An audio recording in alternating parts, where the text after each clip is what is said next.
All work on the exhibits that are go back, and it's agreeable it's all in order? Taken care of it. It's Okay, done. perfect. All right, let's bring the jury in. For those of you seated here, during my reading of the jury instructions, nobody will be allowed to come in or come out. If you don't want to sit throughout the jury instructions, the time to leave would be now. Nobody's jumping up.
Jurors present, Your Honor.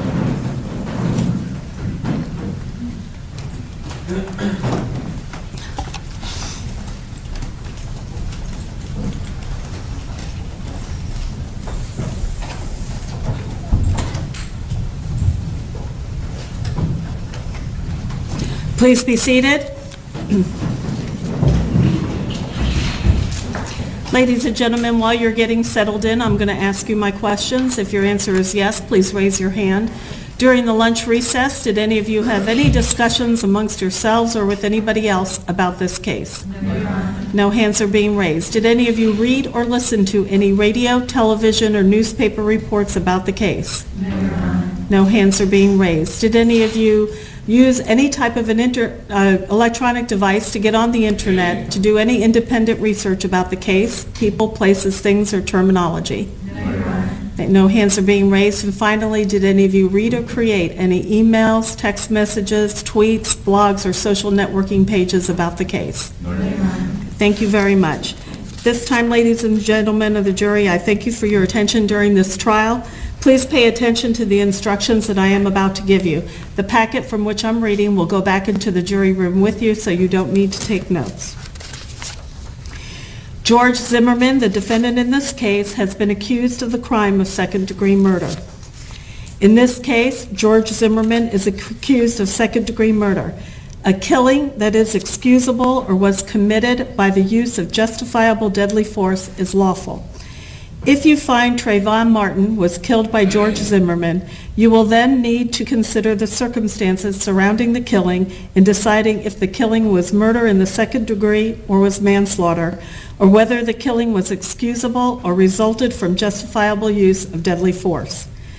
The killing of a human being is justifiable and lawful if necessarily done while resisting an attempt to murder or commit a felony upon George Zimmerman, or to commit a felony in any dwelling house in which George Zimmerman was at the time of the attempted killing. The killing of a human being is excusable and therefore lawful under any one of the following three circumstances. 1, when the killing is committed by accident and misfortune in doing any lawful act by lawful means with usual ordinary caution and without any unlawful intent. Or 2, when the killing occurs by accident and misfortune in the heat of passion upon any sudden and sufficient provocation.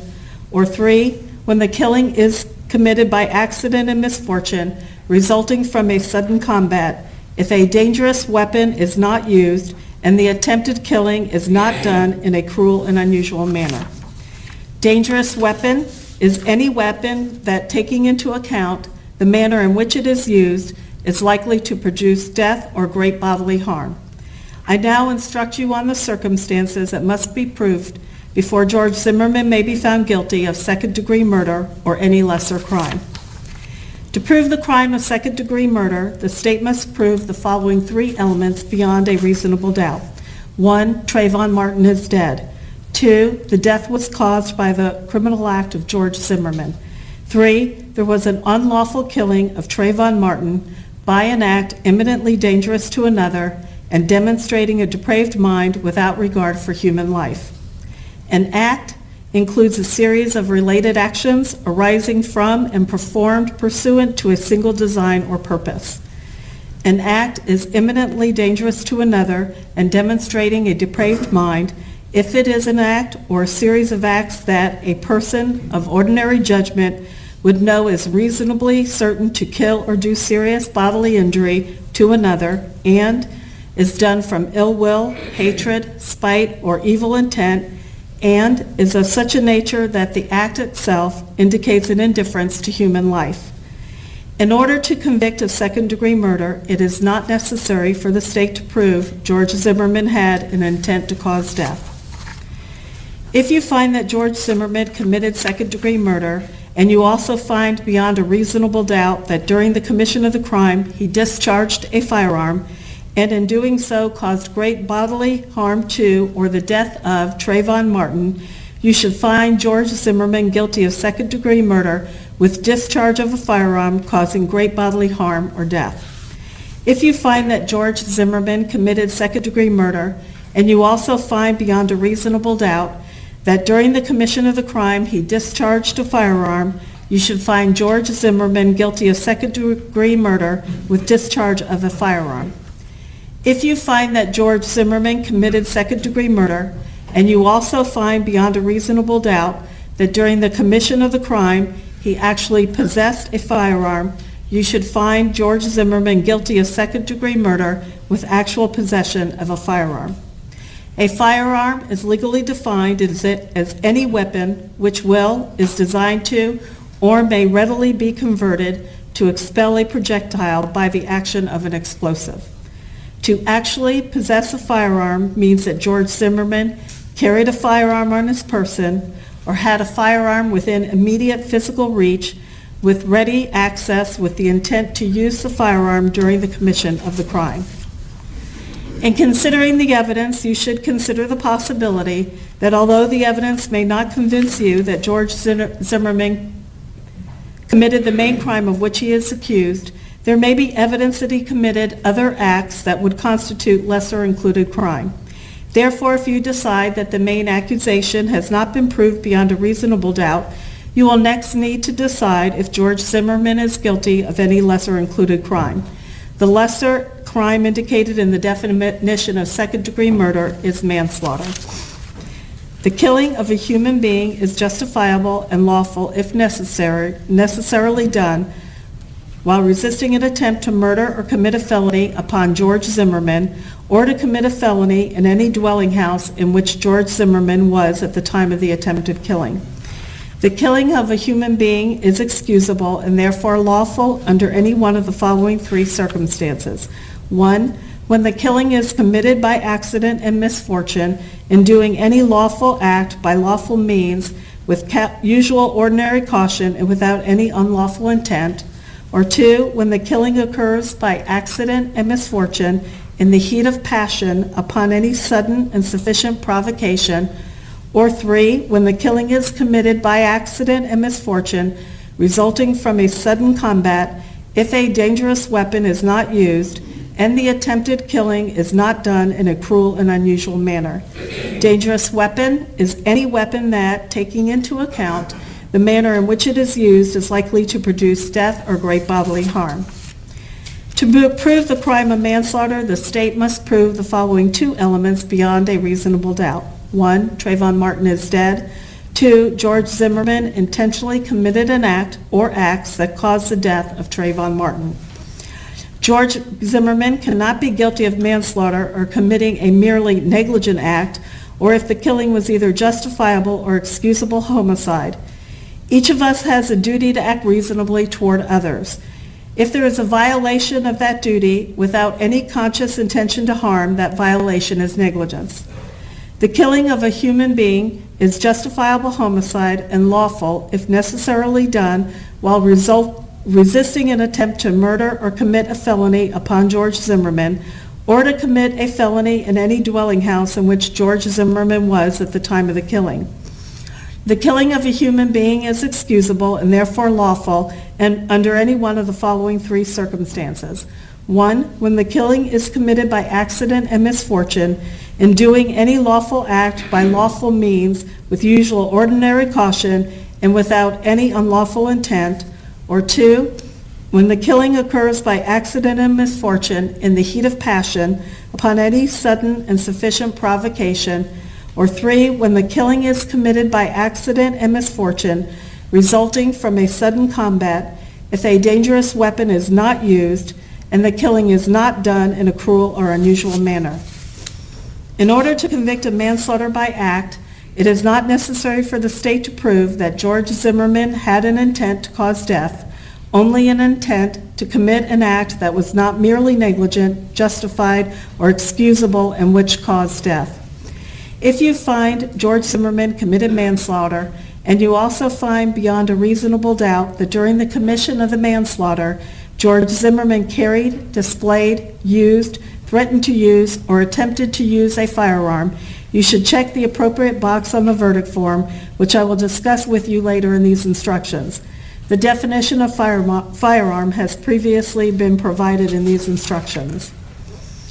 An issue in this case is whether George Zimmerman acted in self-defense. It is a defense to the crime of second-degree murder and the lesser included offense of manslaughter if the death of Trayvon Martin resulted from the justifiable use of deadly force. Deadly force means force likely to cause death or great bodily harm. A person is justified in using deadly force if he reasonably believes that such force is necessary to prevent imminent death or great bodily harm to himself. In deciding whether George Zimmerman was justified in the use of deadly force, you must judge him by the circumstances by which he was surrounded at the time the force was used. The danger facing George Zimmerman need not have been actual. However, to justify the use of deadly force, the appearance of danger must have been so real that a reasonably cautious and prudent person under the same circumstances would have believed that the danger could be avoided only through the use of that force. Based upon appearances, George Zimmerman must have actually believed that the danger was real. If George Zimmerman was not engaged in an unlawful activity and was attacked in any place where he had a right to be, he had no duty to retreat and had the right to stand his ground and meet force with force, including deadly force, if he reasonably believed that it was necessary to do so to prevent death or great bodily harm to himself or another, or to prevent the commission of a forcible felony. In considering the issue of self-defense, you may take into account the relative physical abilities and capabilities of George Zimmerman and Trayvon Martin. In your consideration of the issue of self-defense, you have a reasonable doubt on the question of whether George Zimmerman was justified in the use of deadly force. You should find George Zimmerman not guilty. If, however, from the evidence you are convinced beyond a reasonable doubt that George Zimmerman was not justified in the use of deadly force, you should find him guilty if all the elements of the charge have been proved. George Zimmerman has entered a plea of not guilty. This means you must presume or believe George Zimmerman is innocent. The presumption stays with George Zimmerman as to each material allegation in the information through each stage of the trial unless it has been overcome by the evidence to the exclusion of and beyond a reasonable doubt. To overcome George Zimmerman's presumption of innocence, the state has the burden of proving the crime with which George Zimmerman is charged was committed, and George Zimmerman is the person who committed the crime. George Zimmerman is not required to present evidence or prove anything. Whenever the words reasonable doubt are used, you must consider the following. A reasonable doubt is not a mere possible doubt, a speculative, imaginary, or forced doubt. Such a doubt should not influence you to return a verdict of not guilty if you have an abiding conviction of guilt.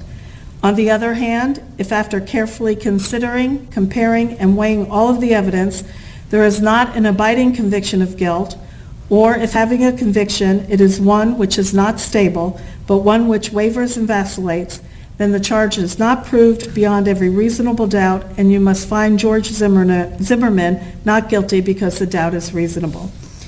It is to the evidence introduced in this trial and to it alone that you are to look for that proof. A reasonable doubt as to the guilt of George Zimmerman may arise from the evidence, conflict in the evidence, or the lack of evidence. If you have a reasonable doubt, you should find George Zimmerman not guilty. If you have no reasonable doubt, you should find George Zimmerman guilty. The state must prove that the crime was committed on February 26, 2012. It must be proved only to a reasonable certainty that the alleged crime was committed in Seminole County. It is up to you to decide which evidence is reliable. You should use your common sense in deciding which is the best evidence and which evidence should not be relied upon in considering your verdict. You may find some of the evidence not reliable or less reliable than other evidence.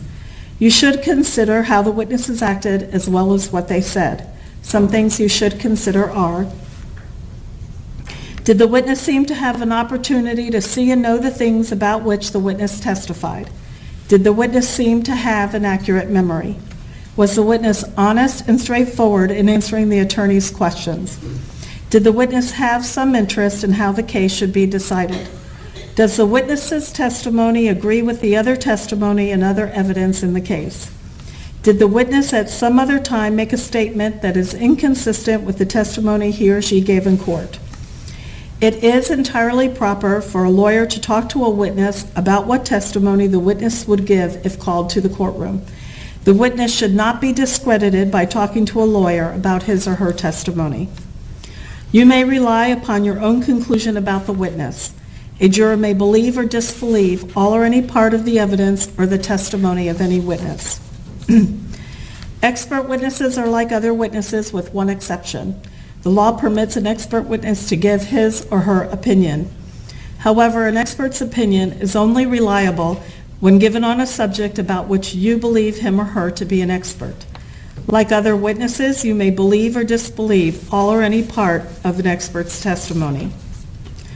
The Constitution requires the state to prove its accusations against George Zimmerman. It is not necessary for George Zimmerman to disprove anything, nor is George Zimmerman required to prove his innocence. It is up to the state to prove George Zimmerman's guilt by evidence. George Zimmerman exercised a fundamental right by choosing not to be a witness in this case. You must not view this as an admission of guilt or be influenced in any way by his decision. No juror should ever be concerned that George Zimmerman did or did not take the witness stand to give testimony in the case. A statement claimed to have been made by George Zimmerman outside of court has been placed before you. Such a statement should always be considered with caution and be weighed with great care to make certain it was freely and voluntarily made. Therefore, you must determine from the evidence that George Zimmerman's alleged statement was knowingly, voluntarily, and freely made. In making this determination, you should consider the total circumstances, including but not limited to, whether, when George Zimmerman made the statement, he had been threatened in order to get him to make it, and whether anyone had promised him anything in order to get him to make it. If you conclude George Zimmerman's out-of-court statement was not freely and voluntarily made, you should disregard it. These are some general rules that apply to your discussion. You must follow these rules in order to return a lawful verdict. Excuse me.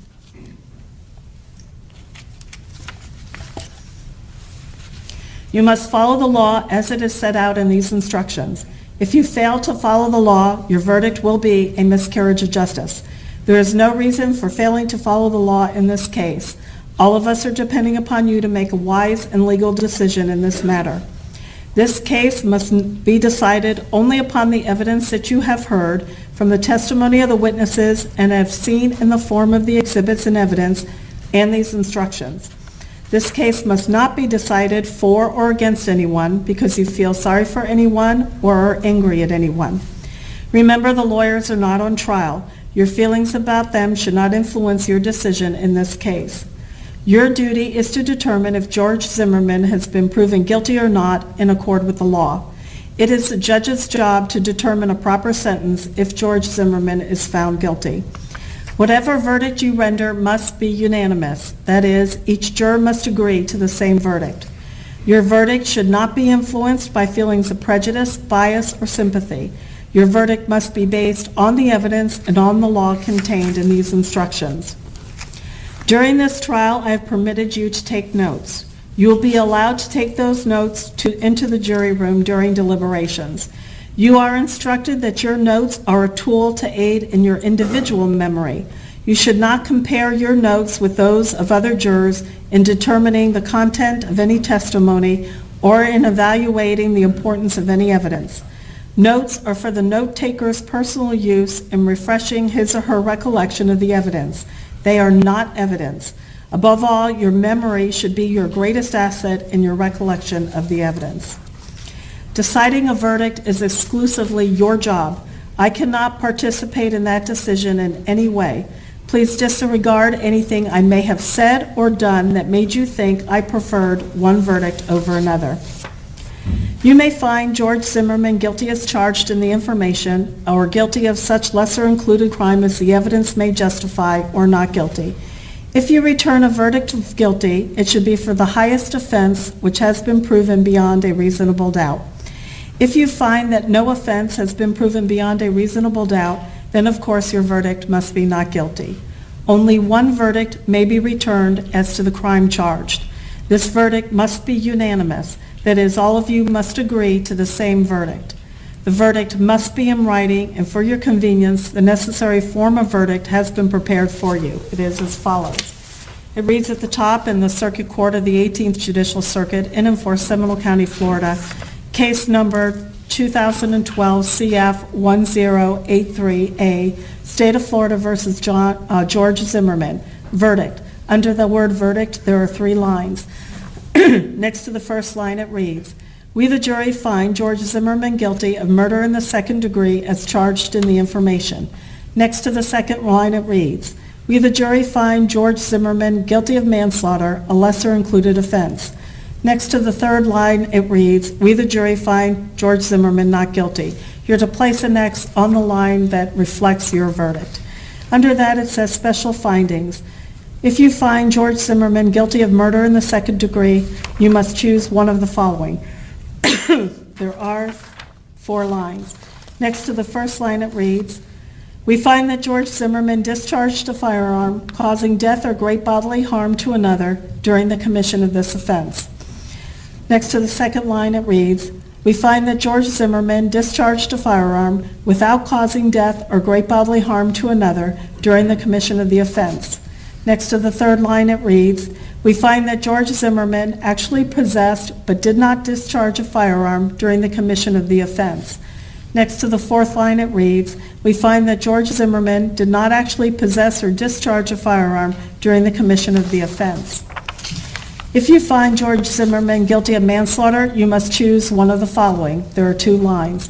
Next to the first line it reads, "We find that George Zimmerman carried, displayed, used, threatened to use, or attempted to use a firearm during the commission of the offense." Next to the second line it reads, "We find that George Zimmerman did not carry, display, use, threaten to use, or attempt to use a firearm during the commission of the offense." You're to put an X by the appropriate line if you so find. So say we all, a line for the foreperson to sign and to date.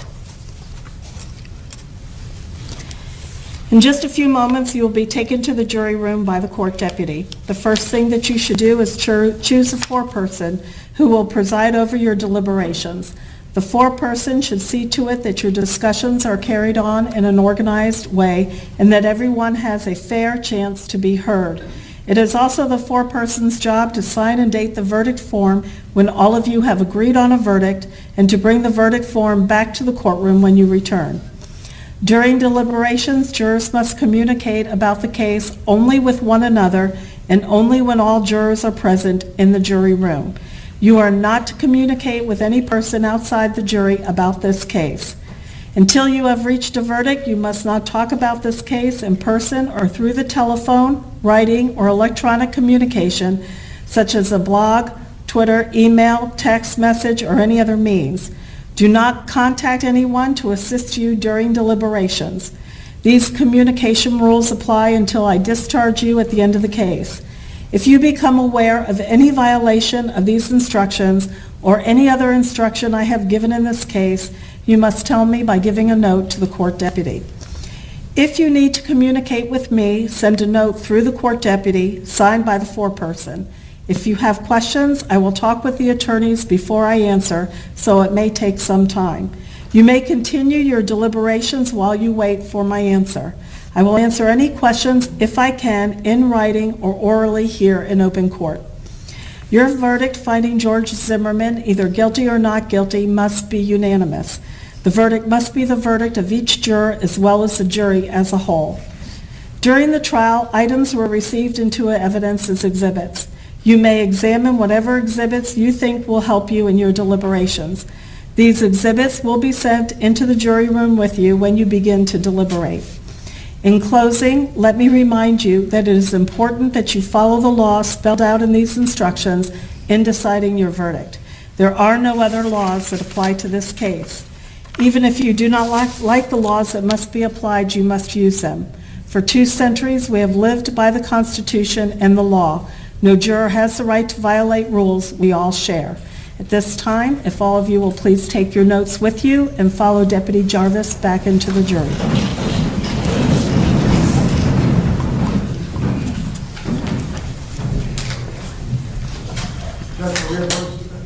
Yes, just 1 minute. Yes, you may.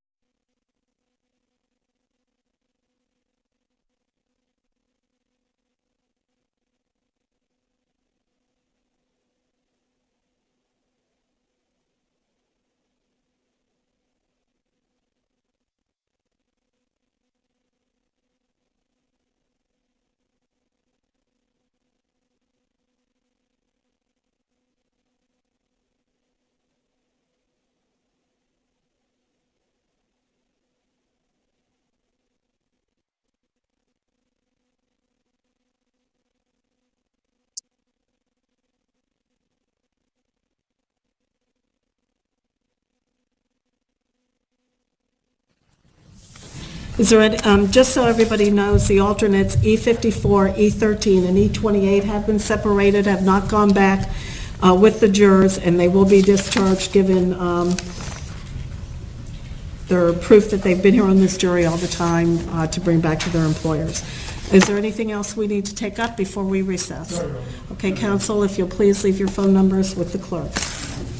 All the evidence is there. Bobby Ray, you need to take these instructions, a verdict form. About the gun, I don't want to send the bullets back. Any objection to sending the gun after it's been once more cleared by the court deputy and the lock been put back on it? No objection, Your Honor, and no objection to leaving the ammunition inside. The ammunition will not go back. Okay? All right. Thank you very much. Court is in recess.